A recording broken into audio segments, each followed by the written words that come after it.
Salut, c'est Olive. On se retrouve aujourd'hui pour un bilan lecture spécial roman. Alors malheureusement ça s'est pas toujours bien passé, il y a 2-3 lectures que je vais vous présenter qui sont pas forcément positives, mais bon ça arrive. Alors on va tout de suite commencer avec ces livres. Donc on va tout de suite commencer avec, non pas un roman mais une biographie. Il s'agit de la biographie d'Aliénor d'Aquitaine par Régine Pernoud aux éditions Le Livre de Poche. Oui, alors, je n'ai pas apprécié ma lecture parce que en fait l'écriture de Régine Pernoud ça va pas du tout. Alors je sais que c'est une historienne, mais pour avoir lu d'autres livres d'historiens, je sais qu'on est capable de vendre son sujet, de le rendre accrocheur. Et Régine Pernoud, elle reste bloquée dans son rôle d'historienne, dans son rôle de professeur. Je sais pas si elle a été prof ou pas, mais bon, il y a quelque chose de très scolaire dans son écriture. Elle donne beaucoup d'informations dès les premières pages, sur des dates, sur des noms, sur des personnages limite secondaires dont on a un peu rien à faire. Et tout le premier chapitre qui se passe durant le mariage d'Aliénor d'Aquitaine, on a plus la liste des invités et la liste de la nourriture qu'ils bouffent que le ressenti d'Aliénor.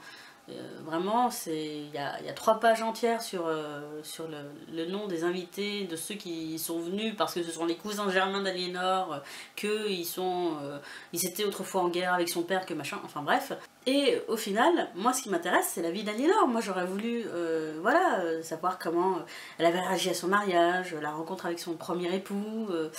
Et là, vraiment on passe, mais c'est aux oubliettes tout ça. Aliénor c'est secondaire. Donc ça déjà c'est dommage.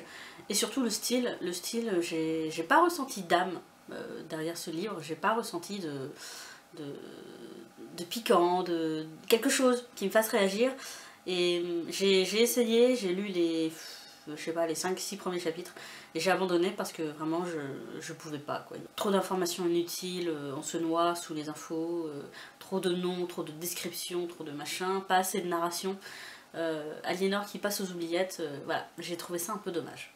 Alors Aliénor, je l'avais pris pour le boulot, j'ai abandonné pendant le boulot, du coup je me suis tournée vers d'autres livres sur mon lieu de travail, et j'ai commencé, et donc par la suite emprunté, Le courage qu'il faut aux rivières, de Emmanuel Favier aux éditions Albin Michel. Excusez-moi, je triche, hein, ouvertement.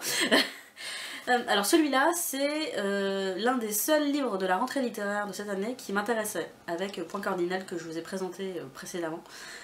Je sais pas pourquoi, le résumé, le loup sur la couverture, la neige et tout, bon, enfin bref. Du coup, j'étais contente de le trouver. Voilà, je m'étais dit super, je vais pouvoir le lire. Et encore une fois, le résumé me tentait bien, parce que c'était l'histoire de femmes qui ont juré de rester vierges toute leur vie, de ne jamais se marier, de ne jamais connaître d'amant. Mais voilà qu'un jour, dans le village des Balkans, où l'histoire se situe, arrive un certain Adrian, arrive un jeune homme plein de fougue. Et donc l'une des femmes qui ont promis de rester vierge va se sentir peu à peu attirée par Adrian, et là que va-t-il se passer? Donc ça me semblait bien, voilà, une communauté de femmes courageuses, un village perdu dans les Balkans, un jeune homme mystérieux. Oh, je t'ai dit, oulala, c'est tentant. Ouais, mais voilà, encore une fois, résumé, histoire. Pff. Alors déjà, si le résumé t'indiquait pas que c'est dans les Balkans que ça se passe, tu saurais pas où ça se situe, hein, voilà, parce que tu sais que c'est dans un village. La temporalité est un peu approximative, ce qui fait que quand on décrit les maisons, quand on décrit le village, les villageois, t'as l'impression que ça se passe au Moyen-Âge. Et quand on te dit que la fille prend sa voiture pour aller au supermarché, là tu te dis non, c'est pas le Moyen-Âge. Donc déjà, temporalité et lieu. Ensuite, l'héroïne, en fait, le résumé indiquait qu'il y avait une communauté de femmes qui voulaient rester vierges.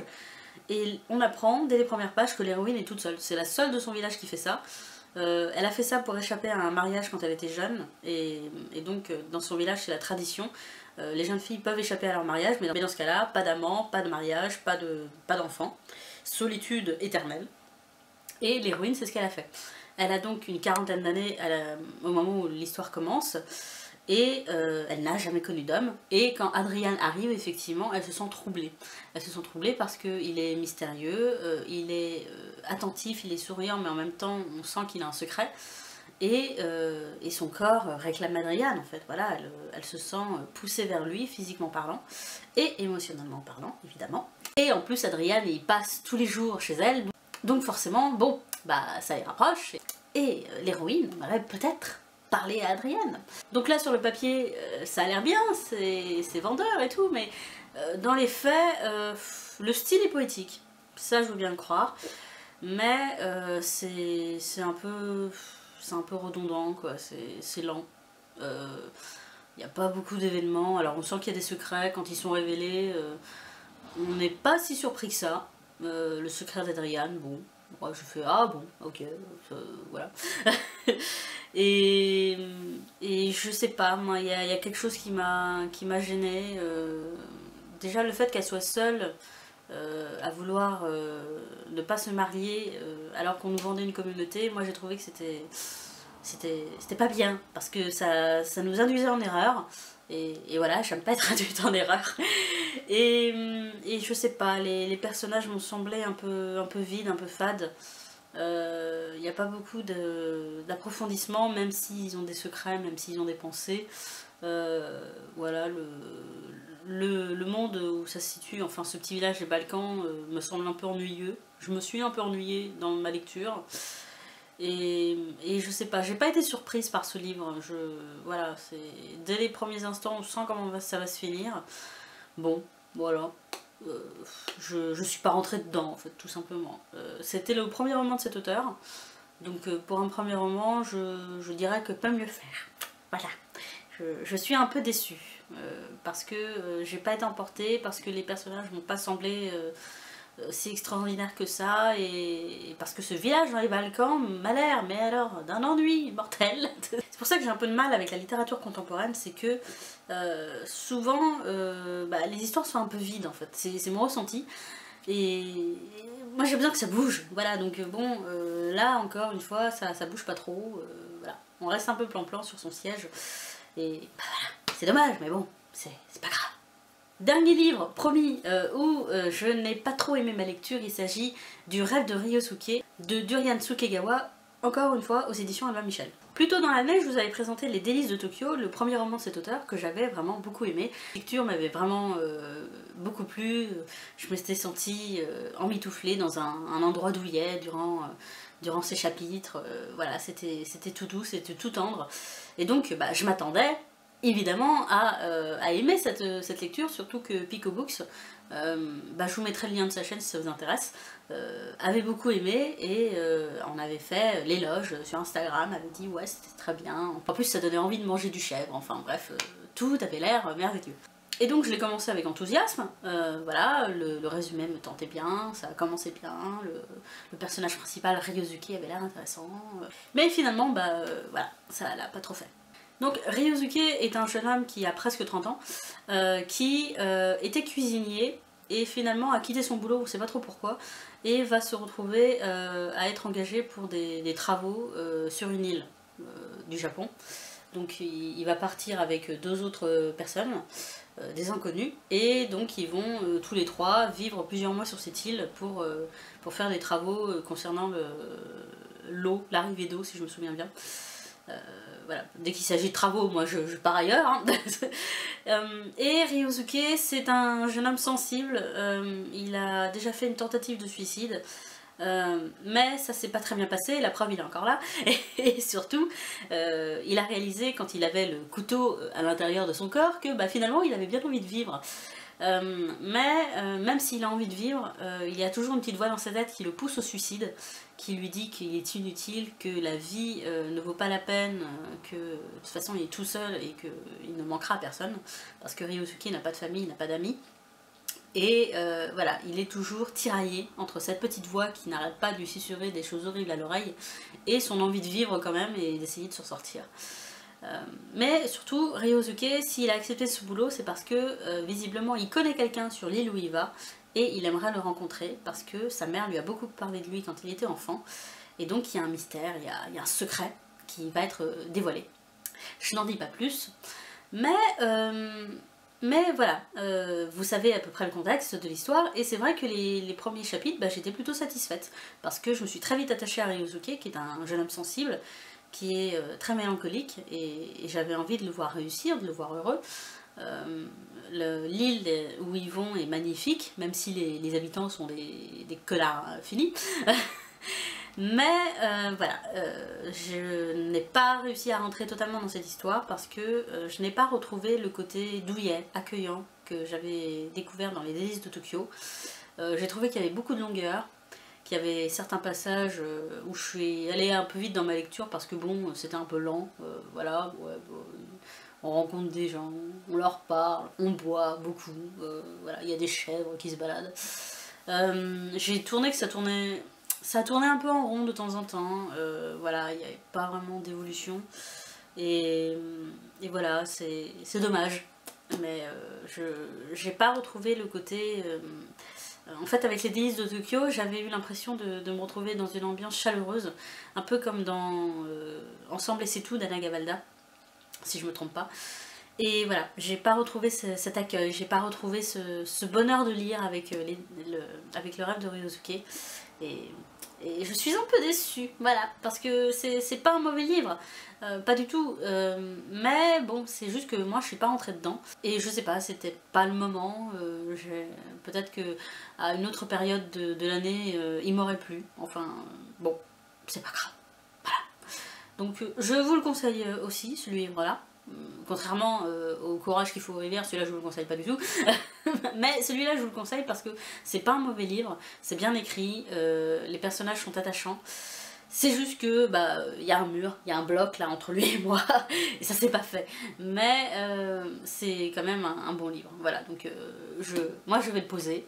Et j'attends quand même avec impatience ce troisième livre de Dorian Sukegawa, parce que voilà, je sais que c'est un bon auteur et j'ai envie de lui donner encore une chance. Mon frère est un super-héros de David Solomons aux éditions Folio Junior. Je triche encore une fois, voilà, je ne connais pas mon texte. Ce livre-là, c'est pas le résumé qui m'intéressait, c'est la couverture, parce que j'ai trouvé les dessins géniaux. Alors c'est tout bête, mais j'adore le style de dessin. Voilà, excusez-moi, hein, fouillez sur internet, vous allez voir, c'est trop bien. C'est l'histoire de Luc, qui est en primaire, et qui adore les super-héros. Il lit beaucoup de BD, il adore regarder les films, enfin les super-héros c'est toute sa vie, il rêve d'avoir des super-pouvoirs. Contrairement à son grand frère, Zach, qui lui ne lit pas de BD, passe son temps à travailler, voilà, n'est pas très amusant comme garçon. Mais voilà que la vie a fait son choix, et un soir, alors qu'ils sont tous les deux dans leur cabane dans le jardin, Luc va aux toilettes parce qu'il ne peut plus se retenir, et quand il revient, Zach lui apprend qu'il a des super pouvoirs, parce qu'il y a un extraterrestre qui est arrivé, il lui a dit « toi tu es l'élu, toi tu auras des pouvoirs, tu sauveras le monde ». Donc Luc, au lieu de se réjouir pour son frère, qui est devenu un être extraordinaire, devient terriblement jaloux, et ne comprend pas cette injustice, parce que c'est pas juste. Zach il passe son temps à faire ses devoirs de maths, il n'aime pas les super-héros, pourquoi ce sera lui qui en deviendra un?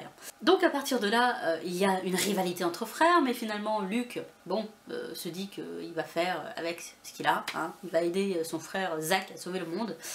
Mais voilà, sauver le monde c'est pas aussi simple, surtout quand on a des camarades de classe qui n'ont qu'une envie, c'est de savoir la véritable identité de ce super-héros qui vient de débarquer en ville. Donc je vous en dis pas plus, je vous invite à le lire. C'est très drôle, c'est raconté du point de vue de Luc, donc on a tous ses commentaires, toute sa rage de ne pas savoir de super pouvoir. Alors je sais pas si ça compte, mais c'est un écrivain anglais, et à chaque fois que je lis des livres jeunesse anglais sur des histoires de petits garçons ou d'adolescents, il y a toujours une petite patte, une petite touche sarcastique. Du côté de l'histoire c'est assez classique. On a des personnages stéréotypés, donc on a le grand frère ennuyeux qui va changer, on a la camarade de classe brillante qui cherche tous les secrets du monde, on a le meilleur ami un peu ballot, enfin bref, on a tous ces personnages qu'on connaît et qu'on reconnaît. Et du côté de l'intrigue, c'est assez simple, le nom du méchant est arrivé assez vite, il n'y a pas eu trop de mystère. Et évidemment, la fin, on s'en doute un peu, voilà, c'est sans surprise. Même si j'ai pas été étonnée par ce livre, il n'en reste pas moins très agréable à lire. Je pense qu'il plaira aux plus jeunes. Je pense qu'il plaira à ceux qui aiment les super-héros, parce que voilà, c'est quand même la naissance d'un super-héros, donc c'est sympa. Et ça se lit vite, et voilà, c'est une lecture agréable. Donc c'est sans plus, parce que je m'y attendais, j'ai pas été surprise, mais ça reste une bonne lecture. Donc je ne peux que vous la conseiller. Tintin. Ah, celui-là on l'attendait, hein, voilà, parce que j'avais adoré le premier tome, forcément, The Curse, et donc j'avais qu'une envie, c'est de lire le tome 2, donc déjà je tiens à remercier les éditions humaines qui me l'ont envoyé, et voilà, ce livre me pose problème, voilà, je suis tiraillée. Donc il s'agit de The Crime, le tome 2 de la trilogie de Marie Rossovsky aux éditions Lumen. Et celui-là, je l'attendais beaucoup et j'ai du bien, j'ai du moins bon. Voilà, ça a été une lecture un peu mitigée, mais je vais tout de suite vous expliquer pourquoi. Déjà, le gros défaut de ce livre, c'est que c'est un tome 2 et ça se sent. L'histoire n'avance pas. Non, l'histoire tourne en rond même. Il y a une intrigue tout au long de l'histoire qui ne sert à rien. Voilà, pendant toute ma lecture, je me suis dit, mais à quoi ça sert? Pourquoi elle va chercher ça? Et à la fin, on réalise qu'il y avait un grand mystère qui sort, mais ça a été tellement mal amené que quand ça sort, on se dit, ah bon, tout ça pour ça, voilà. On avait quitté l'héroïne Kestrel à la fin de la rébellion des Zerani, les esclaves. On rencontre le personnage de l'empereur qui est antipathique au possible. Voilà, il est égoïste, il est sadique, il est manipulateur, enfin il a tout pour lui ce monsieur. Il est même méprisant envers son fils qui lui pour le coup est plutôt sympa. Alors au début on sent qu'il y a de la tension entre lui et Kestrel, mais finalement il se dévoile et il est assez attachant. Je trouve que c'est un personnage qui a été bien trouvé, bien écrit. On retrouve Arin, mon petit Arin que j'adore, qui lui pour le coup a une vraie évolution. On l'avait quitté, il était esclave, et là maintenant il est gouverneur d'un pays libre. Mais il n'a pas totalement le choix, les possibilités d'avancer, parce que l'empereur a quand même une dent contre lui, et donc on sent que il faut pas qu'il marche de travers, parce que sinon ça va mal se passer pour lui.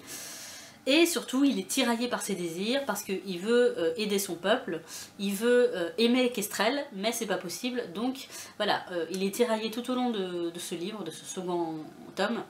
Et on sent qu'il y a une vraie évolution dans le personnage, on sent qu'il y a du chemin psychologique. Et voilà, il se débrouille, le petit Arin, et je suis très contente de l'avoir retrouvé. Je trouve que c'est toujours un très bon personnage. Je suis toujours attachée à lui. Voilà, c'est mon crush littéraire, excusez-moi.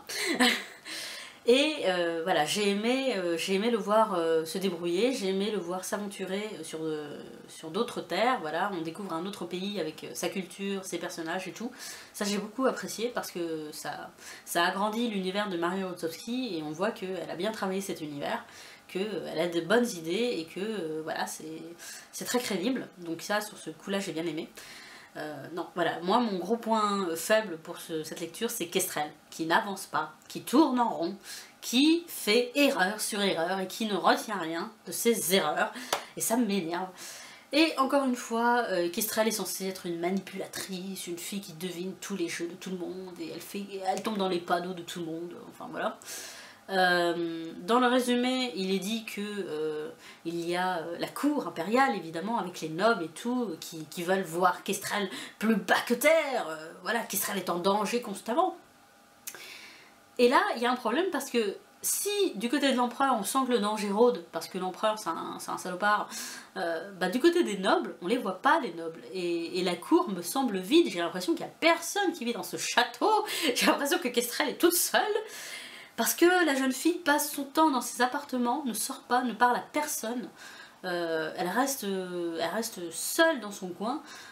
Même ses suivantes, on pourrait se dire, il y a peut-être une amitié qui va se créer avec ses suivantes. Elle va peut-être se faire une amie avec une noble ou quoi que ce soit. Non, elle leur parle pas.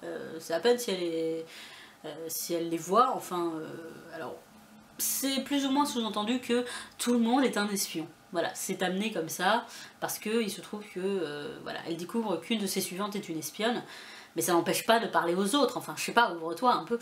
Et voilà, le fait qu'elle ne sorte jamais de ses appartements, en fait, on voit très peu les nobles, et donc, il y a 2-3 scènes où, alors, il est censé y avoir une tension entre elle et les nobles, voilà, à qui elle parle, mais bon, c'est plus de la rigolade qu'autre chose, quoi, t'as l'impression que c'est... T'as l'impression qu'il n'y a pas de tension, en fait, t'as l'impression qu'il n'y a pas de danger, que les nobles, limite, ils s'en foutent. Et j'ai pas ressenti la tension, j'ai pas ressenti l'espionnage, j'ai pas ressenti la méchanceté, voilà. C'est sûr que si on compare ça à Game of Thrones, la cour royale de Game of Thrones. Tu te dis que c'est de la gnognotte. Hein. Voilà, donc il y a plein d'éléments qui sont amenés, de la tension, la cour impériale, l'espionnage, le danger, du côté de Kestrel, qui ne m'ont pas touché parce que je trouvais que c'était pas abouti. Je trouvais que c'était trop survolé. Et voilà, c'est dommage. C'est dommage parce que ça aurait pu être vraiment très bien. Mais voilà, la lecture a été mitigée parce que tout ce qui touchait Kestrel, j'en avais un peu rien à faire, elle m'énerve cette fille. Évidemment, tout ce qui touchait Arryn, bah là j'étais très contente parce que je voyais que ça évoluait. Voilà, ça évolue plus du côté d'Arryn que Kestrel qui elle tourne en rond, qui bouge pas et que à la fin quand ça arrive, bah, tu te dis bah oui, bah tu l'as cherché pendant tout le livre, ma fille, il faut pas t'étonner. Je m'énerve là, je m'énerve un peu. Mais bon voilà, ça reste très bon parce que Mario Wotowski sait écrire, la traduction est très bonne. Il n'y a pas de moment où j'ai senti que c'était bizarre. Voilà, le rythme est soutenu, voilà, les chapitres sont courts, à chaque fois il y a un cliffhanger à la fin des chapitres, alors ça te donne envie de lire la suite évidemment. Mais bon voilà, le seul truc, le point positif que je dirais sur Kestrel, c'est que à la fin du premier tome, j'étais pas sûre de son amour pour Arryn. Soit elle était vraiment amoureuse, et dans ce cas-là, elle le montrait pas vraiment, soit elle était plus attirée par le danger, par le fait que c'était un esclave, qu'il était mystérieux, que machin. Mais dans ce tome-là, on sent vraiment qu'elle est amoureuse. Et on sent qu'elle est tiraillée par cet amour impossible parce que bah, elle a l'empereur sur le dos, elle va devenir impératrice, enfin elle est fiancée quoi. Et donc voilà, cet amour-là, c'est pas trop possible. Et c'est le seul point positif que j'ai sur Kestrel parce que voilà, je suis rassurée sur ce point-là. Mais bon, le tome 2 évidemment se termine sur une scène, oh mon dieu, incroyable. Donc voilà, il y a plein d'éléments positifs pour le tome 3. J'ai hâte de savoir la suite parce que j'aime cette série, même si le tome 2 était un peu bon, bof. Voilà, il y a plein d'éléments positifs, il y a plein de questions qui sont amenées, auxquelles il faudra répondre. Donc le tome 3, je t'attends. Je sais pas quand tu sors, mais dépêche-toi. Et dernier livre pour ce bilan lecture, il s'agit de La maîtresse de guerre de Gabriel Katz aux éditions Scrinéo. Donc, encore une fois, je prends le train avec des siècles de retard, tout le monde l'a lu, tout le monde l'a aimé, je le lis enfin parce que si vous vous souvenez bien, je l'avais sorti de ma book jar, et voilà, il m'a fallu plusieurs mois quand même, hein, parce que je sais pas, j'hésitais, j'osais pas. Donc, que dire de cette lecture? J'ai été étonnée, j'ai été surprise, j'ai été un peu énervée, mais c'était bien. On découvre un monde en guerre, voilà, ça se passe dans le sud, dans un pays du sud, je sais plus le nom du pays, excusez-moi, mais bon, la légende raconte que ce pays est un pays d'esclavagistes, un pays de mangeurs d'hommes, un pays de barbares. Donc les gens du nord se disent, bah, on va faire la guerre à ce pays, on va leur montrer que l'esclavage c'est mal, que manger des hommes c'est pas bien, et donc on va leur faire la guerre avec nos petites épées, on va gagner et on va devenir riches, oui. Et Kaelin, l'héroïne, qui est une femme, qui voudrait prouver sa bravoure, notamment aux hommes de son village qui la traitent plus bactère, qui lui disent une femme c'est dans la cuisine et c'est nulle part ailleurs, s'engage dans l'armée et va donc traverser un océan pour arriver dans ce pays du sud.